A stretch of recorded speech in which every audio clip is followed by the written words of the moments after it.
Hi, good morning and welcome to another Breakfast with Phil. As you can see, I've finished my breakfast and we forgot to take the picture of it before. Anyway, that was a lovely nasi goreng.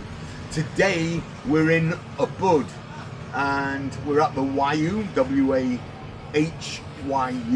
We are literally in the centre of Ubud. To my right is the soccer field, which is now a car park and a soccer field. At the bottom is the monkey forest, which pretty much all tourists visit. We'll be doing a few shoots in Ubud and you'll get some idea of the beauty of Ubud. So today we're going to talk about football and we're going to look in two areas. We're going to look at being a supporter and being a player. And I have something special for you on my bag. Have a look at this. I wonder, can you guess whose autograph that is?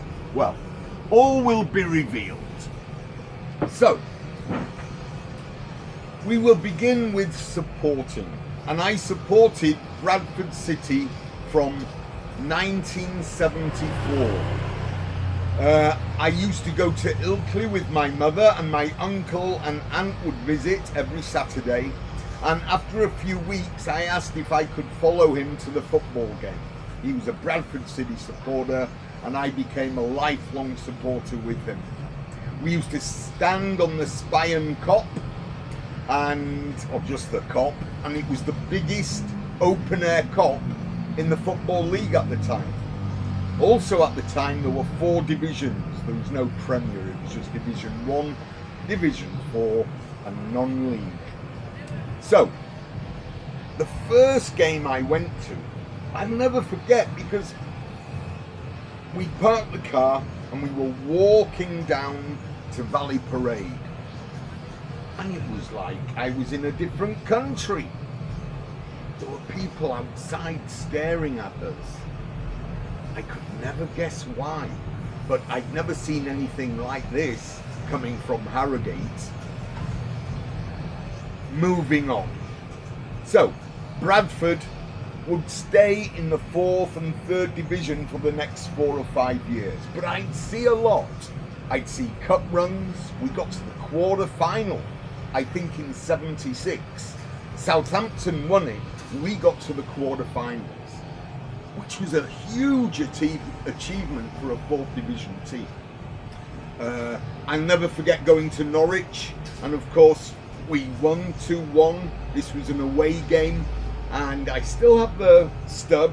When we went to away games, we always sat in the stand, and yeah, I still have the stub and all the cuttings from Norwich City, and fantastic days. Couple of things spring to mind. The banter on the Kop, it was brilliant. It was educational. You'd have people saying, is Shuffle in the pack? Because in those days, of course, there was no electronic scoreboard. The numbers, and you only had, I think, 1, 2, 3 subs maximum. So you shuffle in the pack, out it comes number 8. It was that bad in one sense, but it was so much fun, home and away. Violence, hooliganism, a fair bit. Obviously I wasn't involved, I was 11, 12. I remember one very vivid game at Barnsley, and rocks were being thrown. This is outside. A lot of people say, oh, the hooliganism has come outside now, it's not in the stadium.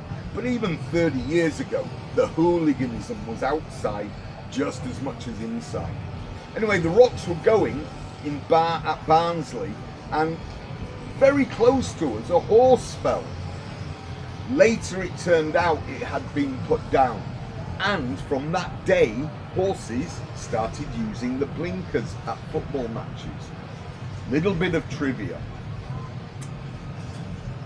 Approximately 15 years ago, or 10 years ago, City got to the League Cup final against Swansea, and I asked the principal, because I was working in Jakarta, if I could go, he gave me permission, off I went.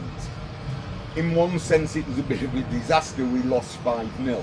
But it was a huge experience going to Wembley in a major cup final and supporting the city, with City, and it was tremendous, absolutely.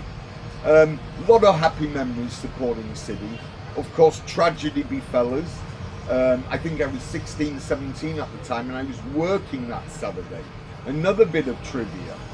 So when I got home, I saw live pictures of the fire, and one man was coming out. He was ablaze.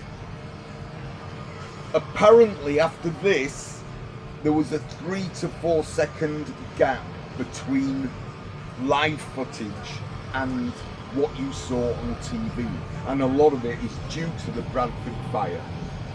Terrible part of Bradford's history. Okay, let's move on to the second part, which is playing. And obviously I played when I was young, but I didn't play between 11 and 16 because I went to the Harrogate Grammar School and they played rugby there, and there was no formal football. I kind of missed out on that. Neither here nor there. When I got to Jakarta, played a little, played in the Highland Gathering, and then with a couple of friends we formed a team called the Wanderers. For the first few years it was tough, it was very tough. We had the players, but we were playing Saturday morning 9 o'clock till 11. In the heat, in the dust, in the humidity. Also, most of us were suffering hangovers from the Friday evening. So it was a tough one. Neither here nor there. The squad improved and we ended up, after a few years, joining the JIFL, the Jakarta International Football League. Now this was quite a prestigious league in one sense. It had some very good teams, and a lot of them were nationality based. So you had the German plus, the Vikings, who were primarily Danes, you had the Japanese, the Korean. At one time we had 2 Dutch teams. They were so big a squad they split up. Ironically, within about 3 years, neither team existed. That's Canoe. So our team was British based, but we also had Irish, we had Dutch, we had Korean, we had Nigerian, we had of course Indonesian. So I'm happy to say we were quite a mixed team, but primarily a British team. Okay, so as time progressed, we improved. And boy did we improve. We also split into 2, Wanderers and Rovers. I'll go into the history of the Wanderers at a later stage, but the bottom line is we ended up dominating, and I mean dominating the leagues and the cups during let's say year 2000 till 2010. For a good 10 years, the Wanderers were probably the hottest team. Here's a tip for people. If you want to have a social life and you're living in another country, join a soccer team. The banter, the nights out, the fun you can have. The shirt. One time, we often went away, played football in Bali, for example, and often 6-a-side games. On this evening after the tournament, a group of us went to a bar where John Barnes was. It was the FA Cup final, and he was hosting the half-time talk, possibly for BBC Sky. So we're going in, and one of the lads was an Arsenal supporter, and he goes, "Oh, it's Gus Caesar." Well, none of us knew who Gus Caesar was, but it turns out old Gus played for Arsenal back in the day, and I think he played a couple of games, not many, but it proved what an avid fan Ollie was. So congrats, Ollie. Yep. And Gus Caesar has always stuck in my mind. Okay, one last thing I'd like to talk about when it comes to football, and what a disappointment the BBC are for sponsoring women's football. So, The money that the BBC sponsor women's football goes to the top clubs. Oh my gosh, fantastic. They should have sponsored non-league or League 3 or League 2. Why are you sponsoring a league that, let's face it, it's not up to a standard of non-league football? And why are they called Manchester City and Liverpool? What's this all about? They don't have the history. They train there. They should never have been allowed to be called Liverpool, Manchester City. Sometimes when I'm trying to find the Bradford result on the BBC and it's Premier, Championship, Women's Football, others. Hello? You know, we're getting gates of 15,000. I don't think women's football should be given such a prominent role just because it's women. I'm sorry. That's my belief.